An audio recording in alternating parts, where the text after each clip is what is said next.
एक जाति विशेष के लोगों के द्वारा हमारे आराध्य भगवान श्री कृष्ण जी के बोर्ड को अपने पैरों के नीचे रखकर और उस पर नंगा नाच किया गया।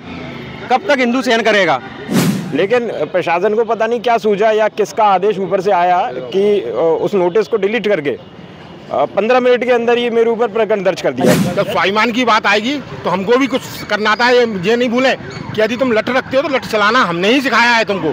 ब्राह्मण ही शास्त्र सिखाता है, ब्राह्मण ही शस्त्र चलाना सिखाता है। 2 दिन का समय हमने दिया है। अगर उन लोगों पे अब कार्रवाई नहीं होती है तो हम लोग यहाँ जो है अनशन पे बैठेंगे जब तक कार्रवाई नहीं होगी। नमस्कार दोस्तों, समाज सेवी संस्था Anupama Raj Dandotiya welfare foundation ARD news में आप सभी का स्वागत है। दोस्तों, हम एक बार फिर बात कर रहे हैं ग्वालियर हाईकोर्ट में लगने वाली अंबेडकर मूर्ति की, जिसको लेकर पिछले 2 माह से जारी विवाद थमने का नाम नहीं ले रहा है। दोस्तों, ग्वालियर हाईकोर्ट में SC ST पिछड़ा वर्ग के साथ कुछ सामान्य वर्ग के वकील पिछले 2 माह से प्राइवेट चंदा कर चुनाव जीतने के लिए अंबेडकर की मूर्ति लगाने पर अड़े हुए हैं। वहीं सामान्य वर्ग के साथ कुछ OBC और पिछड़े वर्ग अल्पसंख्यक के वकील अंबेडकर के साथ संविधान के असली निर्माताओं जैसे BN राव, प्रेम बिहारी रायजादा, राजेंद्र प्रसाद की मूर्ति लगवाने पर अड़े हुए हैं। और इसी को लेकर हाईकोर्ट बार का कहना है कि न्यायमूर्ति हाईकोर्ट और हाईकोर्ट बार के द्वारा ना तो सरकारी आदेश निकाला गया और ना ही रुपए दिए गए।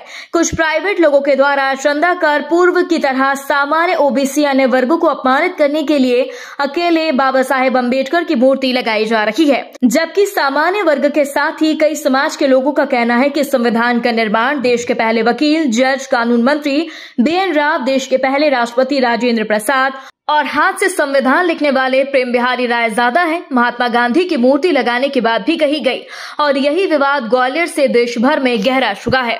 दोस्तों, आज एक बार फिर अंबेडकर की मूर्ति को लेकर उठे विवाद में FIR को लेकर सामान्य वर्ग के लोग बड़ी तादाद में SP ऑफिस ग्वालियर पहुंचे और पुलिस पर एक पक्ष को संरक्षण देकर सौतेला व्यवहार करने की बात कही। प्रदीप जी, क्या मामला है कि आज आप SP ऑफिस में फिर आना पड़ा है? मामला ये है कि हमारे अधिवक्ता भाई हैं, उनके खिलाफ मुकदमा दर्ज कर लिया है, जो कोई ना तो जांच हुई उसकी, बगैर जांच के मुकदमा कायम कर लिया। जबकि सोशल मीडिया पर आप देख रहे हो एक जाति विशेष के लोगों के द्वारा आज हिंदू धर्म के आराध्य देवी देवताओं के खिलाफ अभद्र भाषा का इस्तेमाल किया जा रहा है। मंदिर से मूर्ति उठाकर फेंकने की बात की जा रही है। अभी कुछ दिन पहले मथुरा में एक जाति विशेष के लोगों के द्वारा हमारे आराध्य भगवान श्री कृष्ण जी के बोर्ड को अपने पैरों के नीचे रखकर और उस पर नंगा नाच किया गया।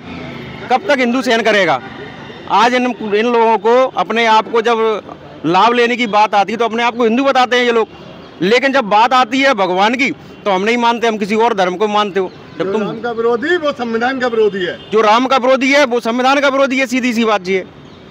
अच्छा, आपका नाम क्या है? आशुतोष दुबे, एडवोकेट। आशुतोष दुबे, तो ऐसी कौन सी पोस्ट है जिस पोस्ट को लेके FIR आपके खिलाफ? एक अम्बेडकर की फोटो पे अनर्गल कुछ शब्दों का प्रयोग करके वो ऑलरेडी वायरल सोशल मीडिया पे हो रही थी, जिस पे मेरे द्वारा ये लिख के, मेरे शब्दों में ये लिख के शेयर की गई कि इस तरीके के अपशब्दों का प्रयोग कोई भी व्यक्ति ना करे, इस तरीके का कृत्य निंदनीय है।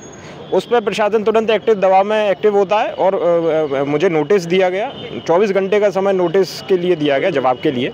लेकिन प्रशासन को पता नहीं क्या सूझा या किसका आदेश ऊपर से आया कि उस नोटिस को डिलीट करके 15 मिनट के अंदर ये मेरे ऊपर प्रकरण दर्ज कर दिया। अच्छा, बताइए, ये पोस्ट जो जिस पे आपके FIR हुई, वो पोस्ट आपकी है या किसी और? नहीं, ये तो ऑलरेडी सर्कुलेटेड है, सोशल मीडिया पे ऑलरेडी सर्कुलेट है। पुलिस प्रशासन ने इस पे जांच करने की जरूरत नहीं समझी।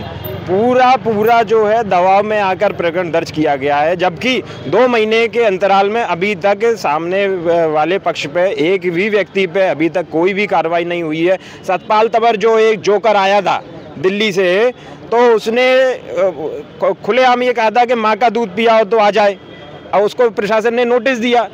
25 तारीख को आया था, आज 5 तारीख, 10 दिन हो गए हैं, अभी तक कोई कार्रवाई नहीं हुई। कई लोगों को जो है नोटिस दिए, आज तक कोई कार्रवाई क्यों नहीं हुई? और मेरे ऊपर 15 मिनट में कार्रवाई कर दी।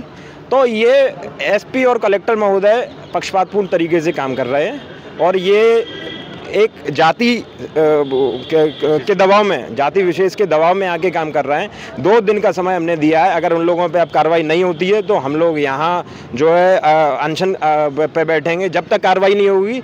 और यहाँ पे अन्न पानी त्याग के जो है अनशन करेंगे। अब प्रशासन इस तरीके से कार्य आगे नहीं कर पाएगा। दो महीने से हम शांति प्रशासन का पूर्ण रूप से सहयोग कर रहे थे, लेकिन अगर हम पे ही कार्रवाई, हम सहयोग करेंगे और हम पे ही कार्रवाई होगी तो अब इस तरीके से आगे नहीं चलेगा। ऐसा नहीं कि एक पक्ष को आप गोदी में बिठा लें और दूसरे पक्ष के खिलाफ कार्रवाई करें, ये बिल्कुल नहीं चलेगा। आपने देखा होगा कुछ दिनों से कथाकथित लोग अपने लट्ठों पर नाम लिख के आ रहे हैं, साहब फलाने के नाम से, फलाने के नाम से है, और पुलिस उस पर कोई कार्रवाई नहीं कर रही। जब स्वाभिमान की बात आएगी तो हमको भी कुछ करना आता है। ये नहीं भूलें कि यदि तुम लठ रखते हो तो लठ चलाना हमने ही सिखाया है तुमको। ब्राह्मण ही शास्त्र सिखाता है, ब्राह्मण ही शस्त्र चलाना सिखाता है। जब बात स्वाभिमान की होगी तो निश्चित हमको भी सड़क पर उतरना पड़ेगा। और जहाँ तक ग्वालियर की शांति व्यवस्था की बात है, हमेशा उसके लिए तत्पर है। मूर्ति का चला है, जब से आप लगातार जन जागरण कर रहे हैं, पोस्टर चिपका रहे हैं, बात भी कर रहे हैं। देखिए, हमारा प्रयास ये है कि शहर में शांति व्यवस्था बनी रहे। जो लोग अराजक, जो लोग 2018 में भी हमने 2 दिन पहले बताया था कि दंगा करवाने वाले लोग कौन हैं, और आज वही लोग बैठकर कलेक्टर के साथ मीटिंग कर रहे हैं। कलेक्टर एक तरह से उन्हें प्रोत्साहित कर रही है। होना ये चाहिए था कि 2018 के बेस पर उन लोगों का रिकॉर्ड चेक किया जाना चाहिए और उन्हें दोबारा सबसे पहले शिक्षकों के अंदर करना चाहिए, क्योंकि अगर कुछ गंदी मछलियों को अगर तालाब से निकाल लिया जाएगा, निश्चित मानिएगा बहुत ही स्वच्छ तालाब है। दोस्तों, आज जिस तरह से एक बार फिर अंबेडकर, BN राव, प्रेम बिहारी रायजादा, राजेंद्र प्रसाद, महात्मा गांधी की प्रतिमा लगाने और हिंदू देवी देवताओं को अपमानित करने को लेकर सोशल मीडिया से बड़ा विवाद पुलिस अधीक्षक कार्यालय ग्वालियर जा पहुंचा और दोनों ही पक्ष एक दूसरे पर गंभीर आरोप लगा रहे हैं। इस पर आप सभी का क्या कहना है, कमेंट बॉक्स में हमें जरूर बताएं। यदि आपने अभी तक हमारे चैनल को सब्सक्राइब नहीं किया तो प्लीज दोस्तों बेल आइकन दबाकर अभी हमारे चैनल को सब्सक्राइब करें। इसी तरह की ताजा अपडेट्स हम लगातार आप तक पहुंचाते रहेंगे। बने रहिए हमारे साथ।